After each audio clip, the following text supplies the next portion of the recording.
let's get back to the football, Cass, because we talked about the Netherlands' win over the USA. A little bit later on last night, Argentina took on Australia. They won 2-1, maybe had a little bit of a nervy finish when Australia got back into the game. But we've been waiting and waiting and waiting, and Lionel Messi did turn up yesterday, didn't he? Yeah, he's done okay in this tournament before yesterday. Yeah, but okay is not what we expect. Yeah, okay, I know. He's done okay. He's been, I think, probably on the edge of actually good. But yesterday was different. And it was just a period in the game, especially the last 20 minutes now, where it was just unreal, where we was just getting the ball. It felt like he was just loving it. You know, the fans are going crazy. Every time he gets the ball, they're cheering. And then when he gets it, he starts doing things that open up the Australian team. And it felt for the first time for a long time that actually he's loving being on this pitch and showing what he can do. Got a great goal, made a good few chances for assists. I thought Alvarez up front, Julian Alvarez, I thought he looked lively. I thought Romero at the back looked really good. They'd made a few changes. It was weird towards the end of the game because the boy Harry Souttar, who's at Stoke, is about... Well, he's giant, isn't he? What is he, 6'7", 6'8"? He's a big lad. I don't know. He's a huge lad. He ended up playing down the middle. He ended up going up centre forward. But he went there with quite a bit of time left. They got quite a fortunate goal, Australia. But Martinez in goal made a huge save, literally in the final minute of the game. And it, you know, and just on one thing right, about Australia, because, you know, we talked about fans reacting about not doing well. Australia's group, Denmark, France, Tunisia. I saw Tunisia a couple of times. Thought they were terrific. Actually quite lucky not to qualify. France, obviously, we all know what they're about. And Denmark, we expected far more. Australia got out of that group. Yeah. You know, mustn't forget Superb, that. Incredible achievement of how well they've done. No, absolutely right, and it's brilliant. And the Socceroos, and I saw a photo, and forgive me, I forget what stadium it was at, but a stadium had opened up basically at what time it was in the morning there, and they had massive big screens all around the stadium, and it was filled with fans just sat watching the game, and obviously just enjoying that experience of being in the last 16, which hasn't happened, I think since 2006 when we were talking about it yesterday. But that Messi.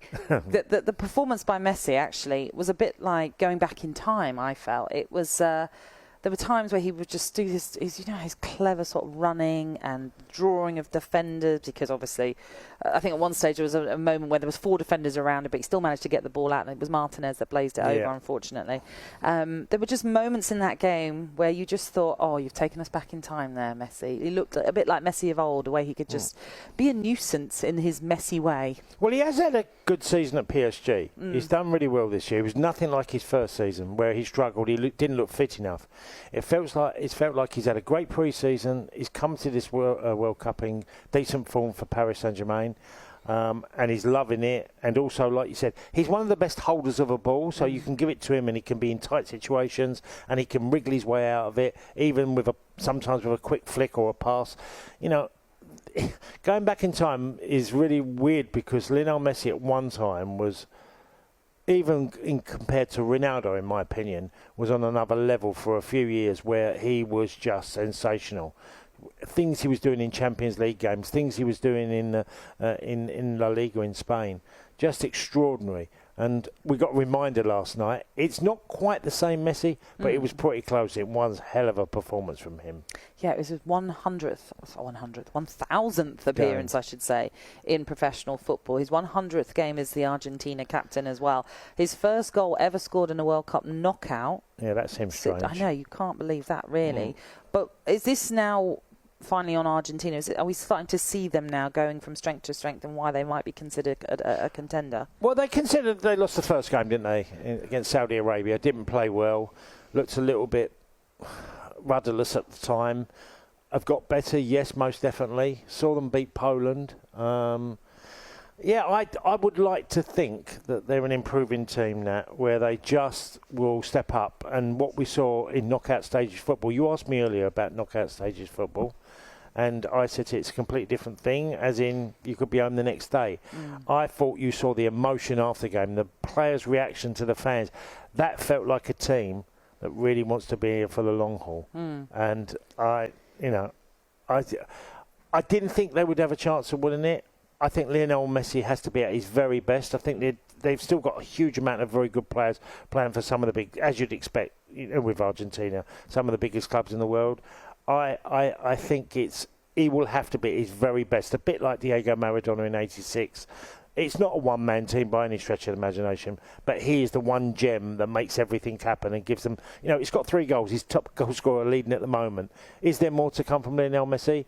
If there is, they've got a hell of a chance of at least making the final. Well, you talk about those final scenes for Argentina. I don't know if you've seen the scenes of the Netherlands team coming back from their victory in the hotel. It's the best. I mean, the scenes are brilliant. The hotel staff have all got flags. They're waving. The players come in. They're all like dancing their way through. Brilliant moment when Louis van Gaal is just the biggest grin on his face. He's filming everybody with his phone. He's just enjoying life. So Netherlands against Argentina, that's the quarter-final. We're hopefully going to have a cracking game because, as we know, you mentioned it before, the Netherlands traditionally, the kind of silky football that they can play, maybe not so much under Louis van Gaal. They're more pragmatic in this under Louis van Gaal, but definitely. But who could you see going through from that one? Argentina. I would just edge Argentina. I do still think... Gakpo has been getting goals. I think it was really positive that Denzel Dumfries played really well.